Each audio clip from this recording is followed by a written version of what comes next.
بما علمتنا وعلمنا ما ينفعنا وزدنا علما. وقال الله تعالى في القرآن المجيد أياما معدودات. کل کی مجلس میں شعبان کے آخری ایام، رمضان المبارک کی تیاری اور رمضان سے پہلے اس کے استقبال میں 1 یا 2 دنوں کا روزہ رکھنا، اس کے غیر شرعی ہونے کا بیان کیا تھا، اور اس کے بعد رمضان میں ہر روزے کی نیت کرنا یہ ضروری ہے. نیت کے بغیر آپ کا روزہ قبول نہیں ہوگا، اور نیت کا معنی اور مفہوم بیان کیا تھا. اور جو الفاظ نیت کے لیے بولے جاتے ہیں، روایات ابو داود میں، جامع ترمذی میں موجود ہیں، ان کی اسانید رسول اللہ صلی اللہ علیہ وسلم سے صحیح سند کے ساتھ ثابت نہیں ہے. نیت کے بعد پہلا کام جو روزے دار نے کرنا ہے وہ ہے سحری کا. سحری کے بارے میں فقہا کے 2 بڑے مشہور قول ہیں. ایک تو سحری کرنا واجب ہے، دوسرا قول مستحب اور سنت ہے. نبی علیہ الصلوۃ والسلام کی ایک حدیث ہے، آپ نے فرمایا تسحروا ولو بجرعۃ من ماء، سحری کرو اگرچہ پانی کا 1 گھونٹ ہی کیوں نہ ہو. اس روایت میں بھی نبی علیہ الصلوۃ والسلام حکم دے رہے ہیں، اور حکم وجوب کے اوپر دلالت کرتا ہے. دوسری حدیث میں فرمایا تسحروا فإن فی السحور برکۃ، سحری کرو بے شک سحری میں اللہ تعالیٰ نے برکت رکھی ہے. اس روایت میں بھی حکم ہے، اور حکم وجوب پر دلالت کرتا ہے. باہر کیف سحری واجب ہو، سنت یا مستحب ہو، یہ مبارک کھانا ہے اور انسان کو یہ ضرور کھانا چاہیے. نبی علیہ الصلوۃ والسلام نے ارباد بن ساریہ کو، جو آپ کے پاس سے گزر رہے تھے، دعوت دی ہلم الی الغداء المبارک، اے میرے صحابی آؤ مبارک کھانا کھا لو. سحری کی بڑی خاص فضیلت رسول اللہ صلی اللہ علیہ وسلم سے ثابت ہے. آپ نے فرمایا ان اللہ وملائکتہ یصلون علی المتسحرین، بے شک اللہ تعالیٰ رحمت نازل کرتا ہے سحری کرنے والوں پر، اور اس کے فرشتے مغفرت کی دعا کرتے ہیں. تو سحری کے کھانے میں اللہ رب العزت نے برکت رکھی ہے.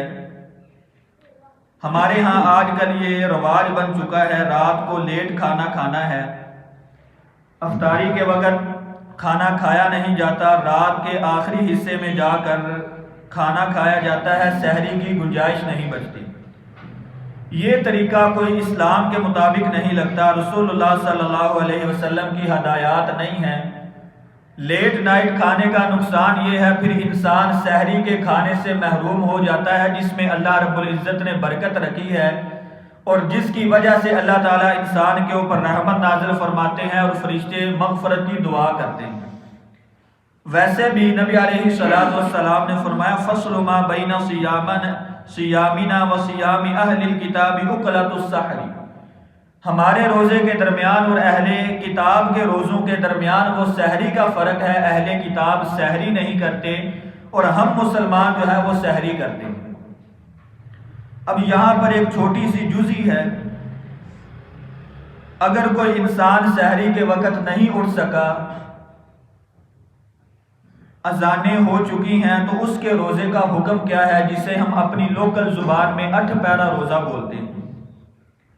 اس کے بارے میں علماء کرام کا موقف یہ ہے، اگر کسی کی آنکھ کھل نہیں سکی اور وہ یہ سمجھتا ہے کہ میں سارا دن کھائے پیے بغیر گزار لوں گا، مجھے روزے میں کوئی مشقت اور تکلیف نہیں آئے گی، وہ اسی طرح نیت کر لے اور اپنا روزہ رکھ لے.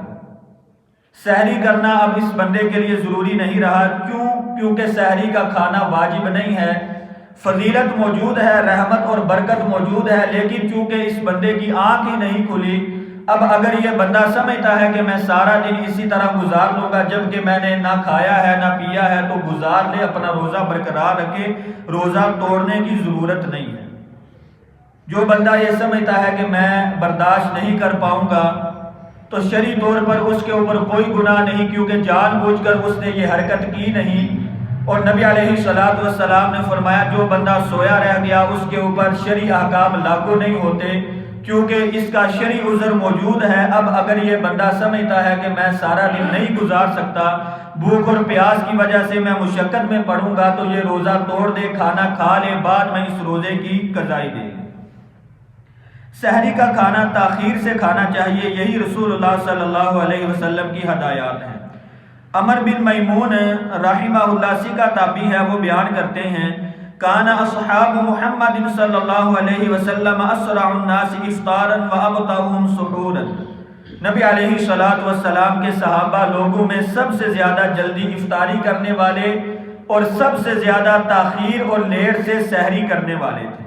اور نبی علیہ السلام کی ایک روایت موجود ہے ابو داود میں، آپ نے فرمایا انا معشر الانبیاء امرنا، ہمیں انبیاء کی جماعت کو اس بات کا حکم دیا گیا بتعجیل فطرنا و تاخیر سحورنا، کہ سحری ہم لیٹ کریں اور افطاری ہم جلدی کریں، اور یہی رسول اللہ صلی اللہ علیہ وسلم کی تعلیمات اور ہدایات ہیں۔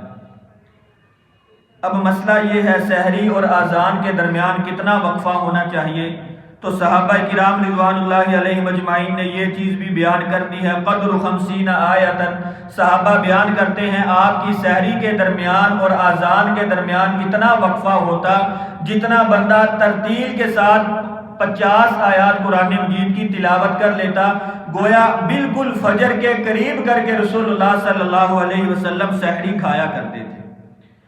اسی طرح اگر دوران سحری اذان ہو جائے تو جو چیز انسان پی رہا ہے یا کھا رہا ہے فوری طور پر اس کو چھوڑنے کی ضرورت نہیں ہے۔ صحیح مسلم میں نبی علیہ السلام کی حدیث آ رہی ہے، آپ نے فرمایا جو بندہ سحری کر رہا ہے اور اذان کا وقت ہو گیا، وہ اپنے پیالے کو یا پلیٹ کو چھوڑ نہ دے، بلکہ جو چیز کھا رہا ہے اسے مکمل کر لے اور بعد میں جو ہے وہ روزہ رکھ لے۔ سحری کے بعد بالکل روزے کے آخر میں افطاری کا مسئلہ آتا ہے۔ نبی علیہ السلام نے فرمایا لا یزال الناس بخیر ما عجل الفطر، لوگ ہمیشہ اس وقت تک خیر اور بلائی پر رہیں گے جب تک وہ افطاری جلدی کرتے رہیں گے۔ نبی علیہ السلام کی ایک حدیث صحیح الجامع میں موجود ہے، آپ نے فرمایا ثلاث من اخلاق النبوہ، 3 چیزیں یہ نبوت کے اخلاق میں سے ہیں، سحری لیٹ کرنا، افطاری جلدی کرنا، اور نماز میں اپنا دایاں ہاتھ اپنے جو ہے وہ بائیں ہاتھ کے اوپر رکھنا۔ یہ 3 چیزیں نبوت کے اخلاق میں سے ہیں، جو بندہ ان کو اختیار کرے گا گویا اس نے اپنے انبیاء کرام علیہ السلام کی تعلیمات کو اپنا لی۔ ایک حدیث صحیح مسلم میں موجود ہے، آپ نے بڑے واضح الفاظ میں ارشاد فرمایا جب سورج غروب ہو جائے، رات آ جائے اور دن چلا جائے، فوری طور پر روزہ افطار کر لو۔ یہ جو ہمارے ہاں احتیاط کے نام پر 2-4 منٹ لیٹ کیا جاتا ہے روزہ، یہ غیر شرعی ہے، ایک مسلمان کو اس سے پرہیز کرنا چاہیے۔ جب رسول اللہ صلی اللہ علیہ وسلم کی واضح تعلیمات ہیں، انسان کو مکمل یقین ہو گیا کہ اب سورج غروب ہو چکا ہے، ڈیجیٹل گھڑیاں موجود ہیں، ان کے مطابق جو ہے وہ سورج کے غروب ہونے کا وقت ہو گیا ہے، 2-4 منٹ لیٹ کرنا یہ رسول اللہ صلی اللہ علیہ وسلم کی تعلیمات نہیں۔ جب آپ کو گھڑی نے جو ہے وہ بتلا دیا یا آپ صحرا میں موجود ہیں، فضا میں موجود ہیں، آپ کو پتہ چل گیا، آپ اسی وقت جو ہے وہ روزہ افطار کر لیں۔ احتیاط کے نام پر لیٹ کرنا یہ غیر شرعی کام ہے۔ روزہ کس چیز سے افطار کیا جائے، صحابہ کرام بیان کرتے ہیں آپ علیہ السلام تازہ اور فریش کھجور سے روزہ افطار کیا کرتے تھے۔ اگر یہ میسر نہ آتی آپ خشک کھجور بھی استعمال کر لیتے، اگر یہ بھی میسر نہ آتی تو چھوارے کا لفظ بھی احادیث کے اندر موجود ہے۔ اگر یہ تینوں چیزیں نبی علیہ السلام کے پاس نہیں تو آپ علیہ السلام پانی کے ساتھ جو ہے وہ روزہ افطار کر لیا کرتے تھے، اور روزہ کھولنے سے پہلے کوئی دعا نبی علیہ السلام سے صحیح سند کے ساتھ منقول نہیں ہے۔ روزہ کھولنے سے پہلے آپ صرف جو ہے وہ بسم اللہ الرحمن الرحیم پڑھیں۔ جب آپ اچھے طریقے سے روزہ افطار کر لیں، آپ کے جو ہے وہ حوصلہ حوصلہ ہو جائے، اس وقت ابو داود میں نبی علیہ السلام کی ایک دعا موجود ہے۔ آپ دعا یہ پڑھا کرتے تھے، ذهب الظمأ، بھوک چلی گئی، وابتلت العروق، جو رگیں خشک تھیں وہ اب تر ہو گئیں، وثبت الاجر انشاءاللہ، اور اگر اللہ نے چاہا تو ہمارا اجر اس کے ہاں ثابت ہو جائے گا۔ تو افطار کے وقت جو دعائیں پڑھی جاتی ہیں، اللہم انی لک صمت وبک افطرت، بعض روایات میں وبک آمنت کے الفاظ موجود ہیں، یہ غیر شرعی الفاظ ہیں، رسول اللہ صلی اللہ علیہ وسلم سے ان احادیث کی اسانید صحیح سند کے ساتھ ثابت نہیں ہے۔ باقی روزے کی حالت میں جو کام کرنے ہیں، جو کام نہیں کرنے، وہ انشاءاللہ کل کی مجلس میں بیان کریں گے۔ اللہ تعالیٰ سے دعا ہے کہ اللہ تعالیٰ ہمیں دین کے اوپر عمل کرنے کی توفیق عطا فرمائے۔ وما علی الا البلاغ۔